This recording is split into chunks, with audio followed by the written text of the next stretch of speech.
Salut les fans d'apiculture, j'espère que tu vas bien, c'est Mathieu.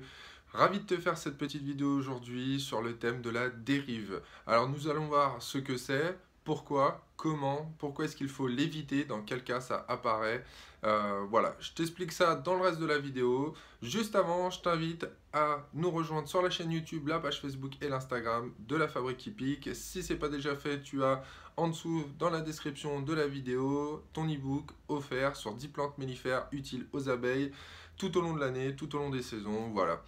N'hésite pas à le télécharger, c'est automatique.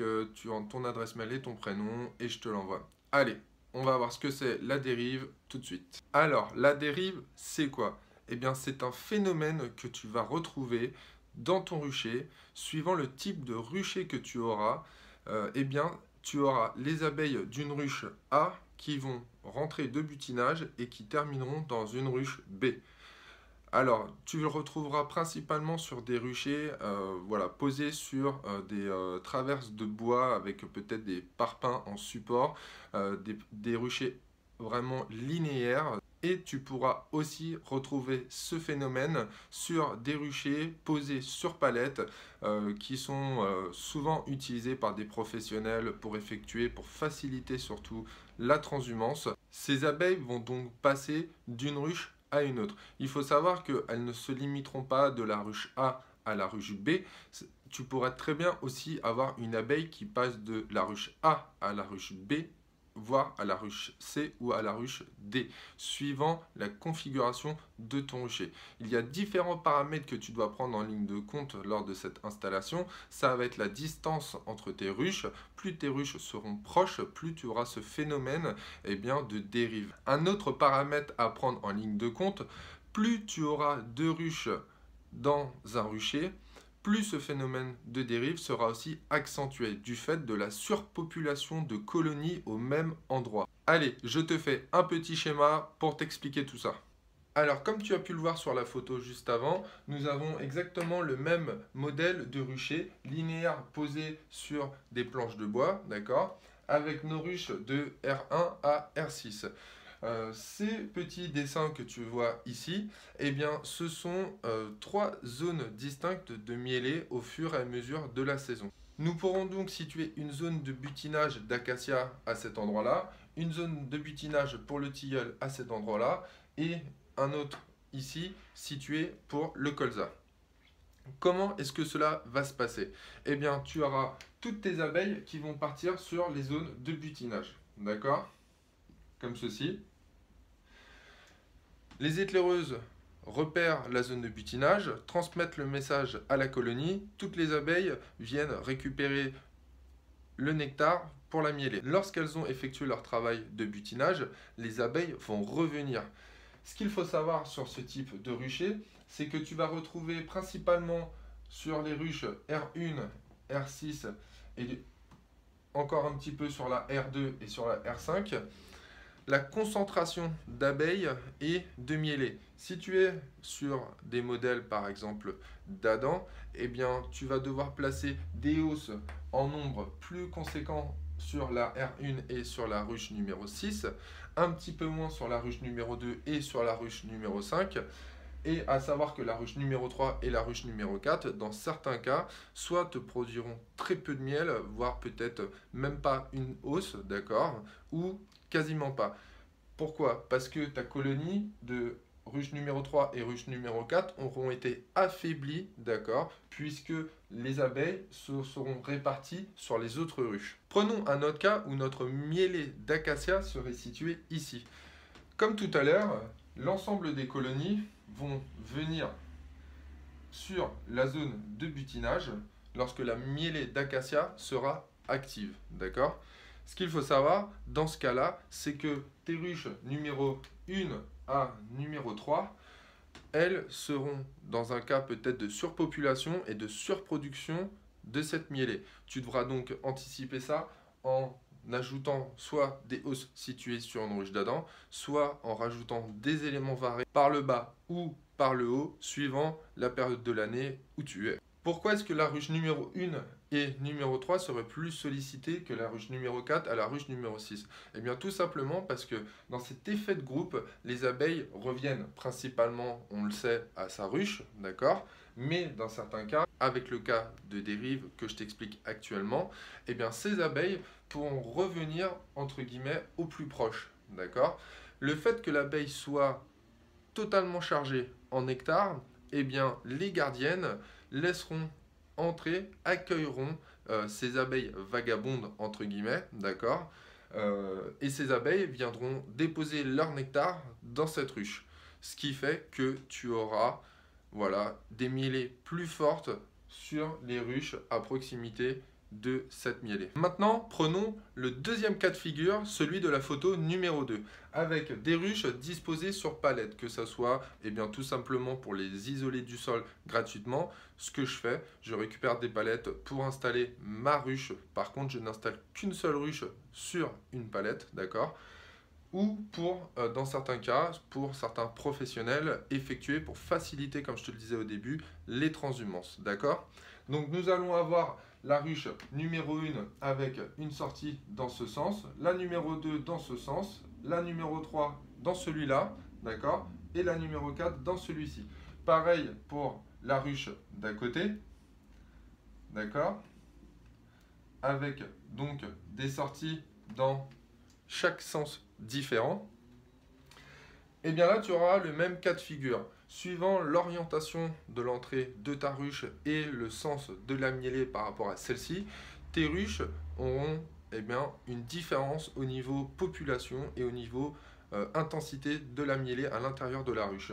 Bien évidemment, si notre mielée d'acacia qui est située ici est plus intense, nous retrouverons le phénomène de dérive sur la ruche numéro 1 et numéro 4, puisque les entrées sont situées vraiment en face dans le sens de retour des abeilles. Pareil pour la numéro 8 et la numéro 5, d'accord?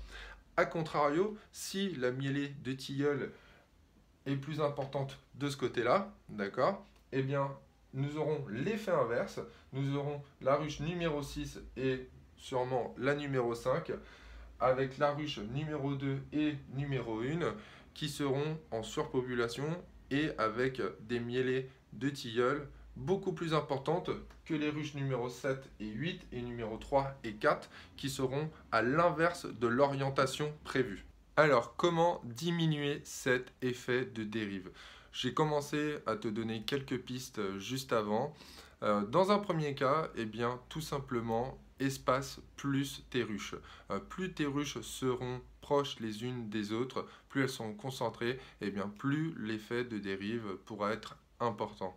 Dans un second temps, diminue aussi ton nombre de ruches au niveau de ton installation, d'accord? Si tu as 50, 60 ruches au même endroit, tu auras aussi un effet de dérive plus important que si tu en avais 5 ou 10 au même endroit. Plus la concentration de ruches dans un lieu est élevée et plus ce phénomène se produit. Ce qui pourrait aussi diminuer cet effet de dérive, c'est de positionner les ruches de différentes façons. Si tu positionnes tes ruches, on va dire en quinconce, d'accord, ou avec des orientations peut-être un petit peu différentes, quelques inclinaisons l'une par rapport à l'autre, avec aussi des éléments naturels, que ça soit des pierres, des arbres, une haie aussi.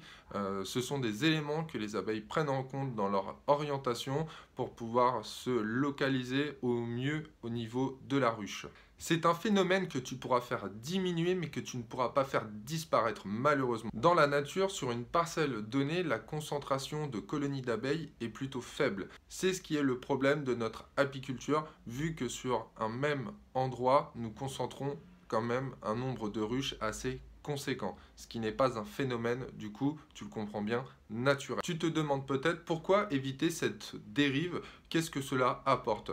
Puisque d'un premier abord, cela peut être intéressant, puisque la récolte sera concentrée sur principalement quelques colonies, ce qui pourra peut-être te faciliter le travail. Il faut que tu saches que la dérive n'est pas une bonne chose pour tes colonies. Pourquoi? Tout simplement parce que cela va favoriser l'échange de maladies ou de bactéries. Si tu as ta ruche numéro 1 qui est contaminée avec voilà, des abeilles malades, eh bien celle-ci, avec le nectar rempli dans leur jabot, eh bien, iront contaminer la ruche numéro 2 qui, elle, est probablement saine.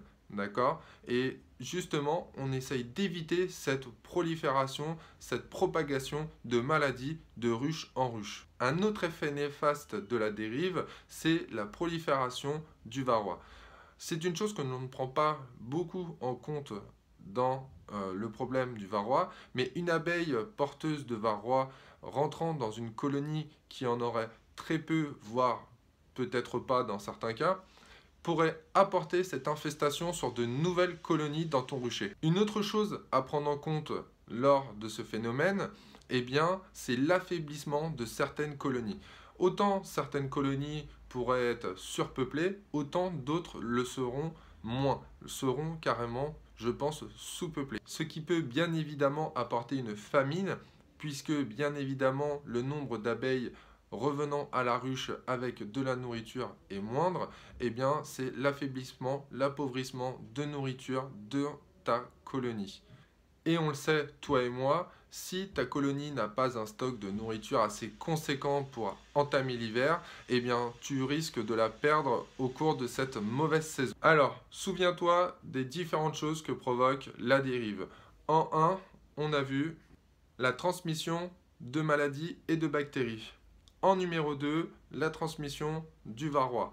En numéro 3, l'affaiblissement de tes colonies. En numéro 4, eh bien, c'est le manque de nourriture dans certaines de tes colonies. Numéro 5, cela peut provoquer la perte de celle-ci lors de mauvaises saisons ou de faibles quantités de nourriture présentes tout autour du rucher.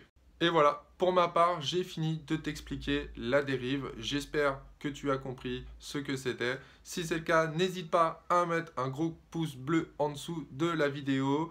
N'hésite pas à partager, à mettre un commentaire en dessous de celle-ci pour savoir tout simplement si tu as un phénomène de dérive ou pas dans ton rucher. Si c'est le cas, peut-être voir les différents phénomènes que tu as observés. Je t'invite toujours à nous rejoindre sur la chaîne YouTube, la page Facebook et l'Instagram de la Fabrique Hippique et à télécharger ton e-book offert en dessous de la vidéo. Et quant à moi, je vous laisse et je vous dis à la prochaine vidéo. Ciao, ciao!